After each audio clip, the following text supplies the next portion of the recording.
والعاقبة للمتقين والسلام على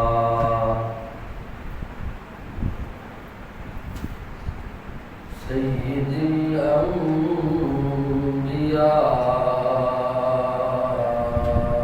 والمرسلين.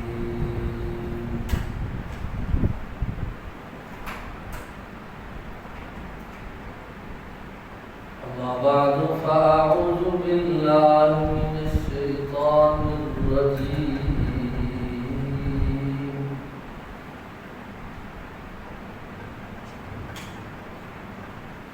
بسم الله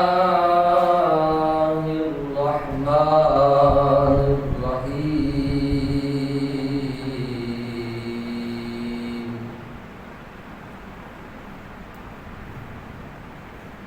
لن ينال الله لحومها ولا دماؤها ولكن يناله التقوى منكم. صدق الله مولانا العظيم وبلغنا رسوله النبي الكريم الأمين.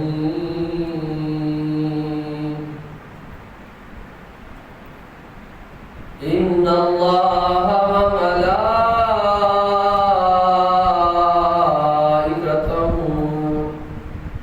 يصلون على النبي يا أيها الذين آمنوا صلوا عليه وسلموا تسليما.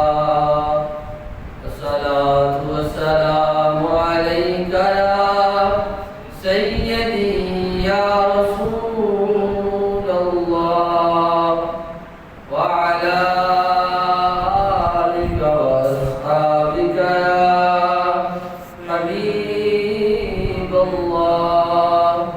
الصلاة والسلام عليك يا رحمة للعالمين. الصلاة والسلام عليك يا شفيع المذنبين.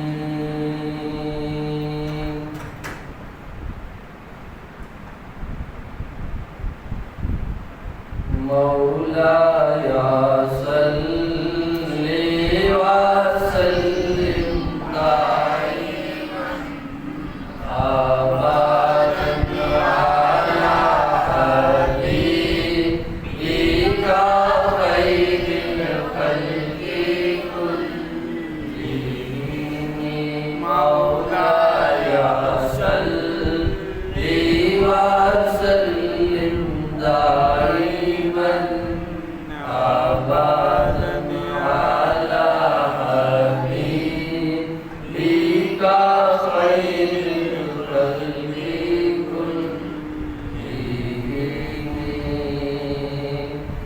هو الحبيب الذي ترجى شفاعته.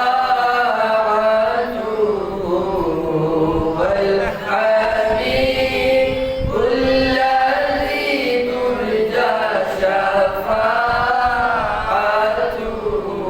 لكل يوم من الأحوال مقتحم. مولاي صل وسلم دائما أبدا على حبيبك خير الخلق كلهم. الحمد لله منشئ الخلق من عدم. الحمد لله منشئ الخلق من عدم ثم صلاة على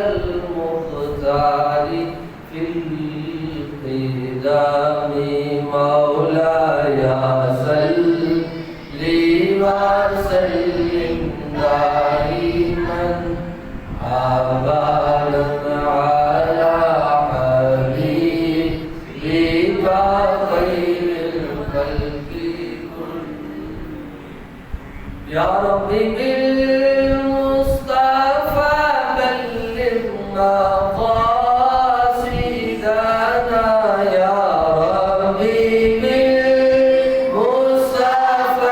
بلغ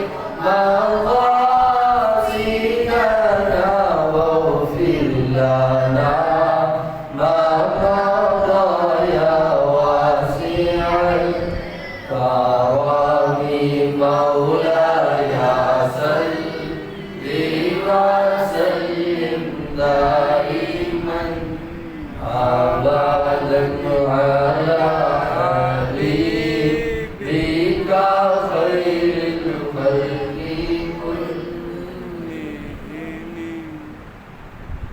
يا صاحب الجمال ويا سيد البشر من وجهك المنير لقد نزل القمر لا يمكن الثناء كما كان حقه بعد الهدى حضور کوئی قصہ مختصر واحسن منك لم تردت عيني واجمل منك لم تلد النساء خلقت مبرئا من كل عيب كأنك قد خلقت كما تشاء.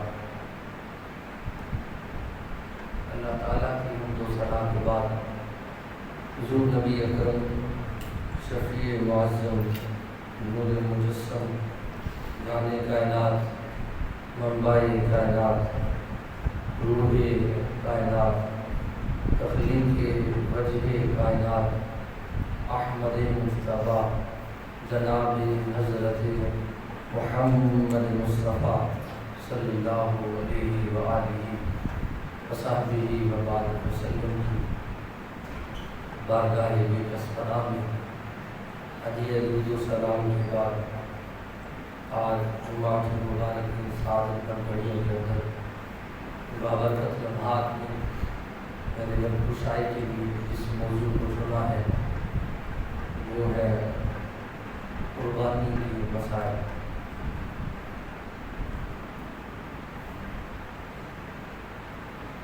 گزشتہ جمعہ کے اندر حضرت ابراہیم خلیل اللہ علیہ السلام کی سیرت پر گفتگو ہوئی.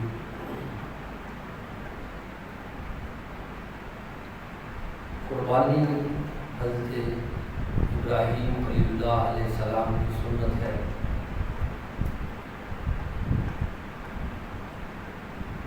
اللہ تعالیٰ نے قیامت تک کے آنے والے مسلمانوں کے لیے حضرت ابراہیم خلیل اللہ علیہ السلام کی سنت کو ہر صاحب استطاعت پر واجب کر دیا. عبادت کوئی بھی ہو اس کے لیے مسائل سیکھنا ضروری ہے. اگر مسائل کی آگاہی نہ ہو تو انسان بعض اوقات عبادت کرتے کرتے بھی گناہ کر لیتا ہے.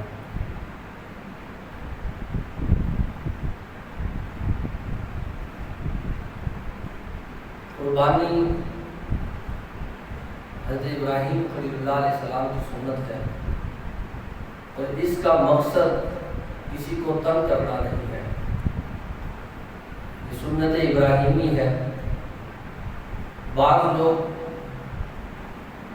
غریب ہونے کے باوجود تنگ دست ہونے کے باوجود فاقوں سے زندگی بسر کرتے ہوئے بھی قربانی کرتے ہیں، جبکہ شریعت مطہرہ کے اندر اس کے لیے کوئی پابندی نہیں ہے کہ وہ قربانی کرے.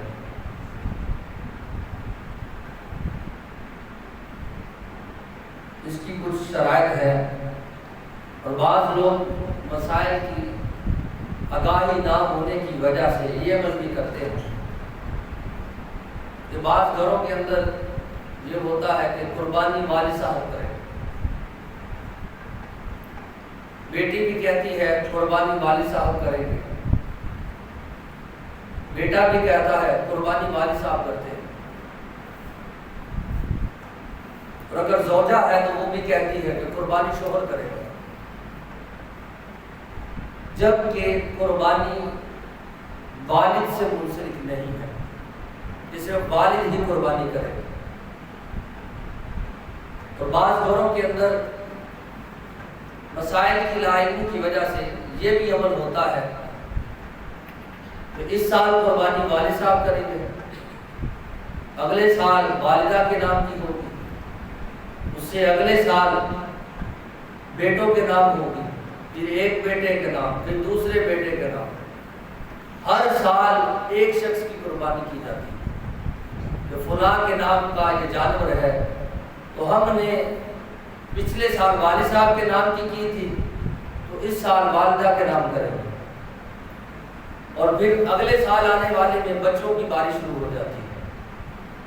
شریعت مطہرہ کے اندر اس طرح قربانی کے احکامات نہیں ہیں کہ والد جو ہے وہ قربانی کرتا ہے تو اولاد کرے گی ہی نہیں، اگر والد نے کی ہے تو پھر باری بن گئی کہ اگلی بار والدہ کی، پھر میری، پھر اس سے آگے اولاد جو ہے وہ شروع ہو جاتی ہے کہ ہر سال ہم ایک گھر میں سے ایک شخص قربانی دیتا ہے۔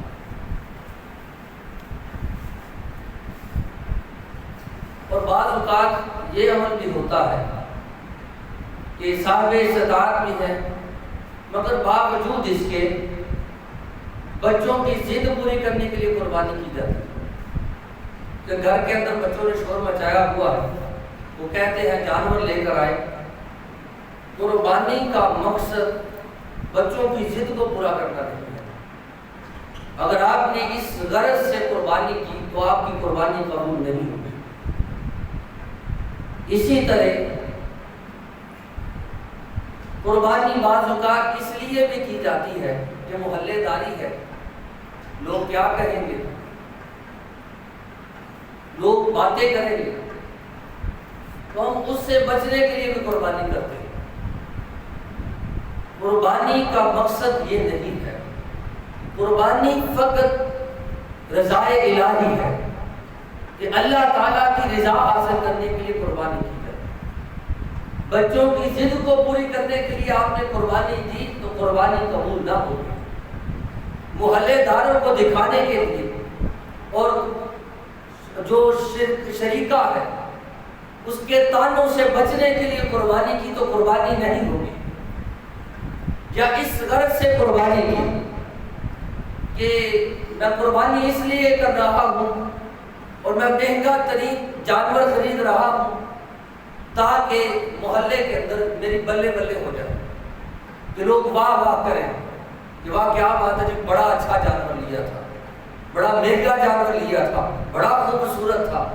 اس غرض سے، دنیا داری کے لحاظ سے اگر آپ نے قربانی کی کہ لوگوں کو دکھلایا جائے، لوگ میری تعریف کریں، لوگ میری عزت کریں، لوگ میرا تذکرہ کریں، اس لیے قربانی کی گئی، تو اللہ تبارک و تعالیٰ کے ہاں پھر بھی قربانی قبول نہیں ہوگی۔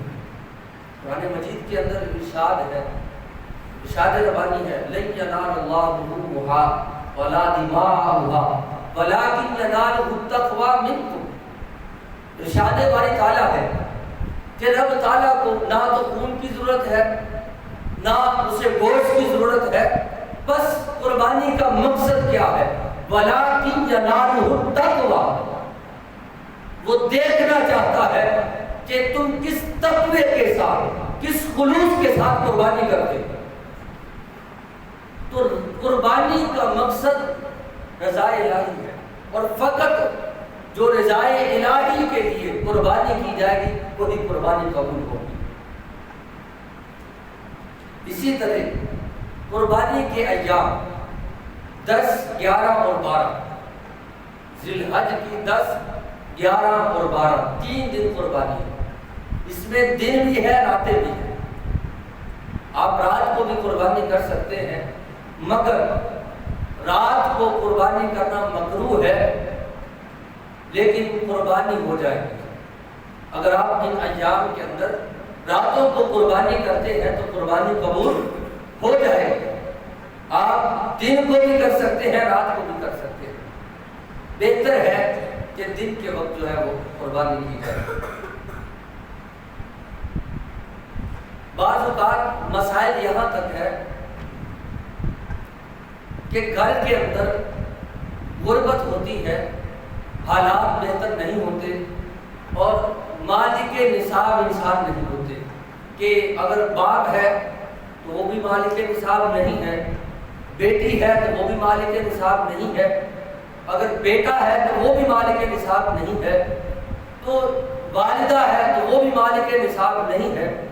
اور اس طرح بھی ہوتا ہے کہ کوئی بھی مالک نصاب نہیں ہوتا مگر اس گھر کی بہو وہ مالک نصاب ہوتی ہے، تو اس حال کے اندر ان سب پر قربانی نہیں آئی، مگر وہ بہو جو گھر کے اندر ہے وہ ضرور قربانی کرے گی اگر وہ مالک نصاب ہوتی ہے۔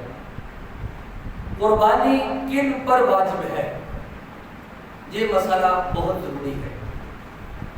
مسلمان پر قربانی واجب ہے، کافر پر قربانی واجب نہیں ہے، عاقل پر قربانی واجب ہے، مجنون پر، پاگل پر قربانی واجب نہیں ہے، بالغ پر قربانی واجب ہے، نابالغ پر قربانی واجب نہیں ہے۔ یہ شرطیں، پہلا ہے مسلمان ہونا، دوسرا عاقل ہونا، تیسرا بالغ ہونا، چوتھا مقیم ہونا۔ مسافر پر قربانی واجب نہیں ہے۔ مسافر کسے کہتے ہیں؟ ایسا شخص جو 85 کلومیٹر دور شہر سے باہر رہا اور وہیں اس نے عید کے 3 دن گزارے، وہ مالک نصاب بھی تھا، وہ بالغ بھی تھا، مسلمان بھی تھا، مگر 15 دن سے کم رہنے کی اس کی نیت تھی کہ 15 دن سے پہلے آنا ہے۔ عید کے 3 دن وہ واپس گھر میں نہیں آیا تو ایسا شخص مسافر ہوگا، ایسا شخص مسافر ہوگا۔ اگر 3 دنوں میں پہلے دن نہیں آیا، دوسرے دن آ گیا تو لہٰذا وہ مسافر نہ رہا، وہ مقیم ہو گیا، تیسرے دن آ گیا وہ مقیم ہو گیا، تو لہٰذا 3 دنوں کے اندر اگر وہ 1 منٹ کے لیے بھی اپنے گھر کے اندر یا اپنے شہر کے اندر داخل ہو گیا تو وہ مقیم ہو گیا، وہ مسافر نہ رہا، تو لہٰذا اس پر قربانی واجب ہو جائے گی۔ اس کے بعد ہے مالک نصاب ہونا، کہ مالدار ہونا۔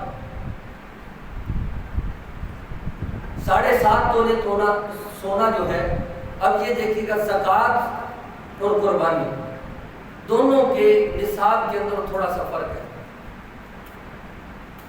جو زکوٰۃ کے لیے نصاب ہے وہ تو لازم آئے گا کہ اگر کسی کے پاس 52.5 تولے چاندی کے برابر قیمت موجود ہے تو ایسا شخص قربانی کرے گا، اس پر قربانی کرنا واجب ہے۔ 7.5 تولے سونا ہے، پھر بھی قربانی کرنا واجب ہے۔ 52.5 تولے چاندی ہے، اس پر بھی قربانی کرنا واجب ہے۔ اسی طرح اگر پیسے اتنے بڑے ہوئے ہیں، مطلب کہ قیمت کے لحاظ سے 52.5 تولے چاندی جتنے کی بنتی ہے، اگر اتنے روپے آپ کے پاس موجود ہیں تو آپ مالک نصاب ہیں۔ اور اسی طرح اب زکوٰۃ کے اندر یہ اضافی سامان جو ہے یہ کاؤنٹ نہیں کیا جاتا، اور زکوٰۃ کے لیے سال کا گزرنا ضروری ہے۔ زکوٰۃ کے لیے مال کا سال گزرنا ضروری ہے، جبکہ قربانی کے لیے سال گزرنا ضروری نہیں ہے۔ قربانی کے لیے مال پر سال گزرنا ضروری نہیں ہے۔ اور اسی طرح گھر کے اندر اضافی سامان، مثال کے طور پہ گھر کے اندر 10 کمرے ہیں اور ان میں سے استعمال 2 سے 3 ہوتے ہیں، تو وہ کمرے جو ہے ان کی جو قیمت ہے وہ بھی لگائے جائے گا، یہ قربانی کا نصاب ہے۔ اسی طرح گھر کے اندر عورتیں ہیں تو ان کے پاس اضافی جوتے پڑے ہوتے ہیں جن کو وہ ریگولر استعمال نہیں کرتی، پہنتی نہیں ہیں، تو لہٰذا ان کو بھی جمع کر کے اس کا نصاب لگایا جائے گا۔ پیسوں کو بھی جمع کیا جائے گا، چاندی اگر پڑی ہے اس کو بھی جمع کیا جائے گا، تھوڑا سا سونا پڑا ہے اس کو بھی جمع کیا جائے گا، کرائے کا مکان ہے جو آپ نے دیا ہوا اس کو بھی جمع کیا جائے گا۔ پھر جا کے آپ دیکھیں گے کہ آپ صاحب نصاب بنتے ہیں۔ تو صاحب نصاب ہونے کے لیے میرے خیال سے، مجھے معلوم تو نہیں ہے قیمت کیا ہے، تقریباً 70 سے 80 ہزار، 60 سے 80 ہزار کے درمیان اگر کسی پر کے پاس رقم موجود ہے تو اس لحاظ سے آپ صاحب نصاب ہیں۔ اسی طرح اگر گھر کے اندر 5 افراد مالک نصاب ہیں، صاحب نصاب ہے، تو 5 کے 5 قربانی کریں۔ شوہر ہے وہ بھی قربانی کرے گا اگر مالک نصاب ہے، اگر بیوی ہے مالک نصاب ہے وہ بھی قربانی کرے گا، اگر اولاد میں سے، بچوں میں سے بالغ ہے، مقیم ہے، صاحب نصاب ہے وہ بھی قربانی کرے گا، اولاد میں سے جتنے بھی ہوں گے۔ لہٰذا یہ نہیں ہے کہ 5 صاحب نصاب ہے تو ایک قربانی کی جا رہی ہے، ایک حصہ ڈال دیا جاتا ہے، یا ایک بکرا جو ہے وہ خرید لیا جاتا ہے۔ 5 اگر صاحب نصاب گھر کے اندر موجود ہے تو 5 کے 5 قربانی کریں۔ اس کے اندر یہ نہیں ہے کہ 2 کر لیے 3 کر لیے، بلکہ جتنے گھر کے اندر افراد شامل ہیں اور صاحب نصاب ان کا بنتا ہے مال، تو وہ سب کا حساب لگا کے سارے اپنی قربانی کریں گے، ایک پر قربانی واجب نہیں ہے۔ اب یہ دیکھیے گا، بعض اوقات جس طرح کہ میں نے ذکر کیا کہ پچھلے سال گزرے تو ہمیں علم نہیں تھا، لا علمی کے اندر سارے صاحب نصاب تھے مگر ایک قربانی کی کہ ایک حصہ ڈال دیا اور یا ایک بکرا یا مینڈا کوئی بھی خرید کے گھر کے اندر لے آئے۔ تو اب پچھلے سالوں کی غلطی کا ازالہ کیا ہے؟ کیا قضا کریں گے؟ قربانی کی قضا نہیں ہے، قربانی کی قضا نہیں ہے۔ پچھلے سالوں کے اندر اگر آپ پر قربانی واجب تھی مگر لا علمی کی وجہ سے نہیں کی تو اب اس کا حل کیا ہے؟ فقہائے کرام نے اس کا حل یہ لکھا ہے کہ آپ یا تو زندہ جانور خرید کر صدقہ کر دیں، زندہ جانور خرید کر صدقہ کر دیں، کہ آپ کسی مدرسے کو دے دیں، کوئی فقیر ہے بہت زیادہ ان کو صدقہ کر دیں، یا جتنی رقم بنتی، مثال کے طور پہ اب ضروری نہیں ہے کہ آپ بکرے کی جو قیمت ہے وہ آپ لگائیں گے۔ اب گائے کا حصہ تقریباً 14,000 سے 16,000 چل رہا، تو اب 14,000 یا 16,000 جو قیمت ہے وہ آپ صدقہ کر دیں اور اللہ کی بارگاہ میں توبہ کریں کہ ہم سے قضا واجب ہو چکی ہے، واجب کو ہم نے قضا کر دیا، ہم نے واجب کو ادا نہیں کیا، توبہ بھی کریں اور اس کے ساتھ صدقہ بھی کریں۔ تو اس حوالے سے فقہائے کرام نے لکھا ہے اب آپ ایسا نہیں کر سکتے کہ پچھلی 6 قربانیاں آپ پر واجب تھی اور آپ اس سال ایک بڑا جانور لے لیں، 7 حصے کر لیں، جی ایک اس سال کی اور باقی پچھلے سالوں کے حصے ہیں، تو اس طرح قربانی کی قضا آپ ادا نہیں کر سکتے۔ آپ صدقہ کر سکتے ہیں، اتنی قیمت آپ صدقہ کر دیں۔ اور اسی طرح لوگوں کو دکھانے کی نیت سے مہنگا ترین جانور خریدنا، یہ بھی قربانی اللہ تعالیٰ کی بارگاہ میں ادا نہیں ہوتی، کہ لوگوں کو دکھانا ہے بہترین سے بہترین مہنگا جانور اس لیے لینا ہے کہ لوگوں کو دکھائے اور اپنے آپ کو منوائے، بلکہ فقط اللہ کی رضا کے لیے قربانی کرنی چاہیے۔ قربانی کس کس جانور پر ہے؟ اونٹ پر اونٹنی کی قربانی، بھینس بھینسا، بیل گائے، بکری بکرا، دمبی دمبا، ان جانوروں کی قربانی کی جائے گی۔ اونٹ کے لیے 5 سال کا ہونا ضروری ہے، کہ اونٹ 5 سال کا ہو، اس سے کم عرصے کے اونٹ کی قربانی نہیں ہوگی۔ اگر گائے بیل بھینس بھینسا ہے تو اس کے لیے 2 سال کا ہونا ضروری ہے۔ بکرا ہے بکری ہے، اس کے لیے 1 سال کا ہونا ضروری ہے۔ دمبا اور دمبی ان دونوں کے لیے بھی 1 سال کا ہونا ضروری ہے، مگر یہاں نبی رحمت علیہ السلام نے ایک صحابی حضور کی بارگاہ میں حاضر ہوئے عرض کی یا رسول اللہ علیہ وسلم ایک دمبا ہے جو دکھنے میں 1 سال کا لگتا ہے مگر 6 ماہ کا ہے، مگر 6 ماہ کا ہے، کیا میں اس کی قربانی کر سکتا ہوں؟ تو حضور صلی اللہ علیہ وسلم نے اجازت دے دی، حضور صلی اللہ علیہ وسلم نے اجازت دے دی۔ اور فقہائے کرام نے جہاں مسئلہ جو اخذ کیا ہے، آپ بکرے کے معاملے کے اندر یہ عمل نہیں کر سکتے، کیونکہ 1 سال کا حکم آیا ہے تو 1 سال کا ہونا ضروری ہے، جبکہ اگر دمبا ایسا لگتا ہے تو 6 ماہ کا مگر دکھنے میں سال کا ہو، یعنی فربا موٹا ہو، تو لہٰذا اس کی آپ قربانی کر سکتے ہیں۔ آپ یہی قانون بکرے کے لیے لازم نہیں کر سکتے، کیونکہ حضور صلی اللہ علیہ وسلم نے چھوٹ دی ہے، تو آپ صرف دمبے کے معاملے کے اندر چھوٹ کا معاملہ اختیار کر سکتے ہیں، وہ بھی شرط جو ہے حدیث مبارکہ کے اندر کہ وہ دکھنے میں 1 سال کا لگتا ہے۔ اسی طرح جانور بعض اوقات خریدتے ہیں تو ہم دیکھتے ہیں وہ دوندا جسے ہم کہتے ہیں دوندا اور چوکا جو ہے، ہم اس کے دانت دیکھتے ہیں۔ اگر تو آپ نے خود پالا ہے، خود آپ نے اسے مطلب کہ چارہ ڈالا اور آپ کے پاس رہا، تو جس کے لیے سال کی شرط ہے اور وہ دوندا نہیں بھی ہوا مگر سال گزر گیا ہے، اس کی قربانی کرنا جائز ہے، کیونکہ شرط سال کا ہونا ہے، شرط دانتوں کو دیکھنا نہیں ہے۔ بعض کا ایسے جانور بھی ہیں جن کے دانتوں کا یہ معاملہ ہوتا ہے کہ ان کے دانت جو ہے وہ ایسے نہیں ہوتے، تو لہٰذا سال کا گزرنا شرط ہے۔ اسی طرح جن کے لیے 2 سال ہے، گائے بیل، بھینسا بھینس، اس کے لیے بھی یہی طریقہ ہے۔ اگر آپ نے خود پالا ہے اور 2 سال اس کی عمر ہو چکی ہے تو اس کی قربانی کرنا جائز ہے۔ اسی طرح اونٹ ہے تو اس پر اگر 5 سال گزر گئے ہیں اور آپ نے خود پالا ہے تو اس کے لیے بھی اس طرح کا معاملہ کیا جا سکتا ہے۔